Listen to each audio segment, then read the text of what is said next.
My name is Ruth Falzon. I work at the University of Malta within the Department of Counselling, Faculty for Social Wellbeing.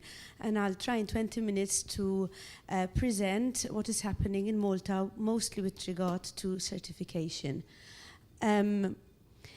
According to the law of Malta, Article 58, it's very clear that the Minister of Education must ensure that the national policy on inclusive education is applied to all schools. So it's very clear in the law that our system must be inclusive and must include all children. However, the national certification, particularly for those who want to go to university, is not in the hands of the minister. So then we have problems because there is a bit of dichotomy about the inclusivity that needs to go on in schools and the demands of the national certification, which will give you the certification of the compulsory education. So when there was a European audit in 2015, it is very clear that there's a big difference between what the law is saying and what is actually being implemented. And that European audit on inclusive education totaled that the pressures for an inclusive education system are seen by a range of stakeholders as being far wider than taking an integrative approach, which means that the child has to fit in the system, which is not inclusion. It should be the other way around. And the focus group and the data highlight calls for refocusing the system towards inclusion as an approach for meeting all learners' needs, including those who may be vulnerable to exclusion for a range of social and or economic academic reasons. So there's a bit of a dichotomy to what the law is saying and what is actually being experienced in schools. Now, just to give you an idea, when we talk about dyslexia and how it is being supported, there are all these levels that are going on, from the macro to the micro. There's university, there's the Malta College of Arts and Science and Technology, there are the schools, and within the school system there is support. In the state, it's by the SPLD unit. Most of you know Dr. Christine Furman, who heads that unit and tries to do a good job of it. The church school have their own system of support, and independent schools have their own system of support, and I'm going to give you an example of two of them. Then there's the Malta Dyslexia Association, and now for the last 3 years there's a self-advocacy group which is called Dyslexic Teens Dialogue, which is a name they chose and which I'll talk a bit about it. They are being a force in trying to change the system. So let's look at the University of Malta. The University of Malta is responsible for the National Secondary Education Certificate, which is compulsory, and the matriculation, which you would need to get into university. And again, according to its policies, it wants to include children with dyslexia, but then when we come to the actual practice of it, we see that there are a lot of lacuna, and from what specialists in dyslexia, including myself, say there are a lot of concerns that a lot of children are being left out. Because the system of access arrangement and what the university demands that people need to get into university is blocking out children with dyslexia who have a big potential of being successful in that system of education, and it is the system of education which these children would want to do. So the university is saying that some students may have the knowledge, the understanding and the skills, but that they may be prevented from showing what they know because of their impairment, their learning difficulty, or their obstacles. So that is where the university is coming from, And it has guidelines, It has developed rights for children with disability and, of course, children with specific learning disabilities. And it goes from, and I think this is where I have a lot of difficulties, because it says that it is the duty of the university to ascertain fair assessment that takes into account the impairment and to facilitate appropriate arrangements. And in my opinion, and a lot of other professionals, that is not what the university is actually doing. The University of Malta says that in language examination, reading the language is a skill that candidates must demonstrate. So we have a number of children who are very fluent in Maltese, very fluent in English, or very fluent in any third language which they want to study, but then would not be able to get the specific certification because their reading and their writing is not up to scratch. And whereas people like me are saying that we can actually use technology for these children to come up with, for example, the written output that is expected, but instead of using 3 little fingers, they can either use the computer or they use the voice-activated technology that is available now as part of our life, actually. Another concern, for example, is the assessment criteria they use. They base whether children would be given extra time or reading support, okay? And what in England is called the SAFOC, which is a sentence comprehension test.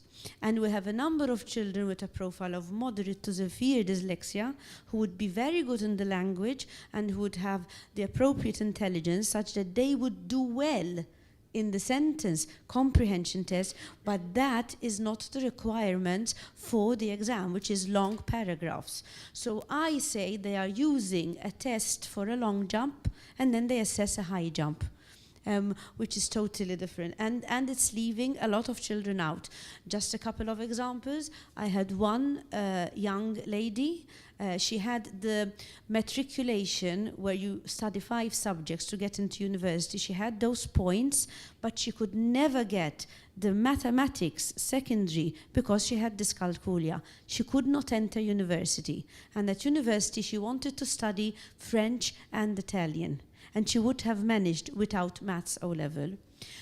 To make it more unfair, the University of Malta has what is called a mature student registration policy. So once you turn 23, you can then get into university as a mature student. So she needs to wait 5 years and then get in, which is, you know, you've wasted 5 years of that person's life because she wanted to enter university at 18. Now, just to give you an idea of the concession, what we call, as I was explaining, the examination access arrangements. They started on the island in 2004. They started to give extra time, etc., etc. And you can see that they increased over the years. But when you say that in Malta there's about 4,000 births a year, which should mean there are 400 if you take 10%, but only 207 asked for access arrangement. So that means, as Michael Calmer was saying in the beginning, we are losing a lot of children and they're being undetected.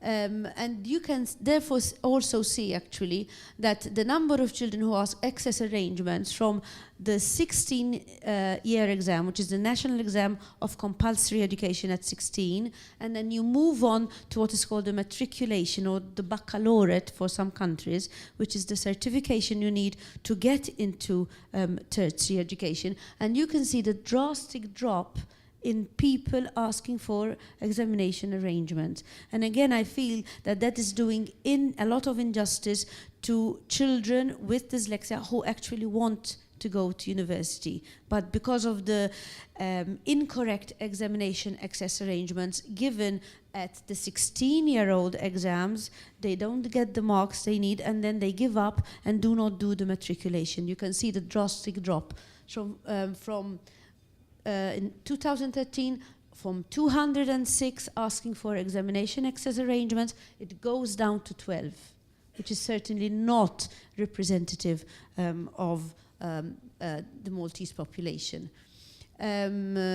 So then the university also has access arrangement for children who actually get into university. And again, we don't think it's sufficient because they are only being given 15% extra time, and the extra time given is simply standard and is not a ratio or linked with their automaticity, fluency and speed of reading, which again is, it's not social equity in my opinion. Okay, with regard to dyscalculia, there are actually no concession. Actually, a lot of children with dyscalculia are being left out. Okay, I'm going to skip this. All right, because I have to go with the time. Again, I'm just doing this because it's rather ironic that on paper the university is saying, yes, we celebrate diversity, yes, we want to give everybody a chance, but then when it comes to the fine print, it does not. And I think that is because it's still related to the concept that reading and writing is a reflection of your intelligence. And we know that that's not correct, as Michael was saying in the beginning. And our university is still very much attached to reading and writing as a means of access and showing what you know, which I feel very strongly against. Also in a fora, when the origin of university actually started with discussion. That's how university started, so it's quite ironic.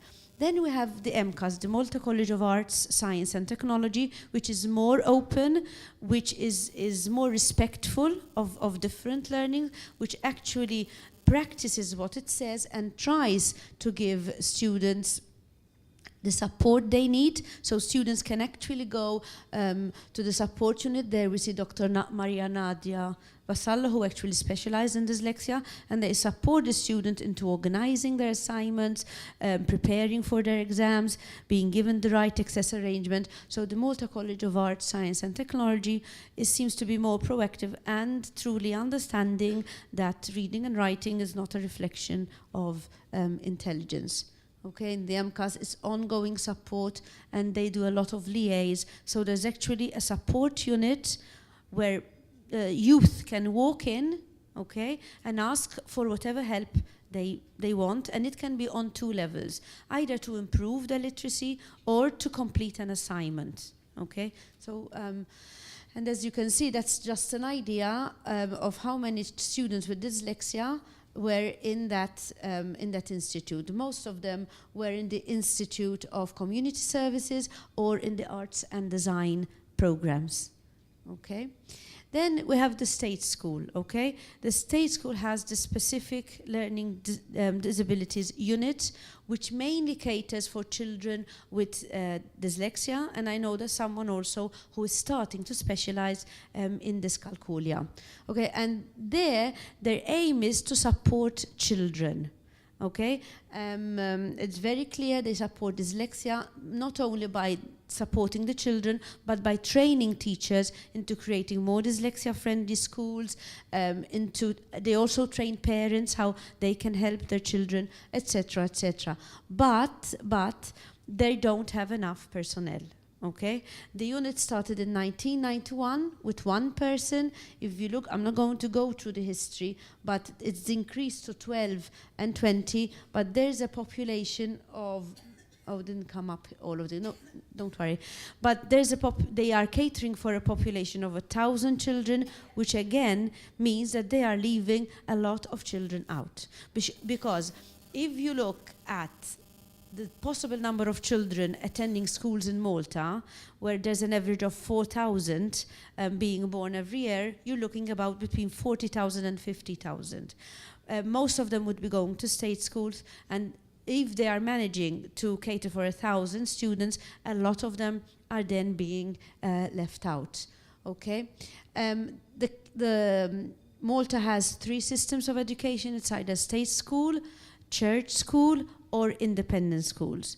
And the church schools also has, in the last 3 years, opened a literacy unit, which is a very good move, but again, heavily understaffed. On the other hand, church school can themselves employ people to support the students, and some of them are doing that. Okay, as you can see from the data of the Curia is the institute which symbolizes the Catholic Church and which also has education within it. You can see that even within them, they are only catering for 2% of the population within the church school. That means an average of 8% of children with dyslexia are again being left out. Okay, then I gave you 2 examples of independent schools. There are about 14 independent schools in Malta, and 2 of I'm just giving an example. They support their students both going for literacy support lessons and helping the specialists with dyslexia help the teachers when it comes to early literacy and also to access the curriculum. Chiswick House Schools, for example, has what is called ALP, the Alternative Learning Program, and that's basically run by dyslexia specialists who would address literacy from a multisensory approach. And that's sort of an idea of Chiswick House School. And that's the kind of, the percentage of people they are helping. Again, not reaching out for all children. A lot of children are being left out. Another school, St. Michael Foundation, works with teachers and also does literacy support within the school. And finally, we come to the Malta Dyslexia Association. It was founded a year before the European Dyslexia Association, and it does monthly talks. It does awareness in the media. It intervenes with the ministry. We have a number of meetings with the minister to express the concerns of the association. It does an annual conference. In fact, the next conference in November, and Niahm is one of our keynote speakers there. It will be on dyscalculia. So the Malta Dyslexia Association, again, like the EDA, it's all voluntary. It's all our voluntary time, all our voluntary expense, but we do it with a passion, and we try to reach out to as many children as we like and parents as we can. We also have a mobile phone where parents and teachers can call and ask for support. We also have a Facebook page, and that is very much used by parents asking questions or teachers asking questions, and we answer them. Now we come to a bit of a more exciting part. There's a new a group of youth who have been working together for 3 years, and I'll spend the next 5 minutes explaining what they're doing. Basically, it all started with a book launch. Matthew Skerfield is a British professional actor who lives in Malta and is severely dyslexic. And one day I saw him do a book launch, and he launched his book, his autobiography, by doing an auto-ethnographic play of his experience of being dyslexic in the 50s and how that affected him.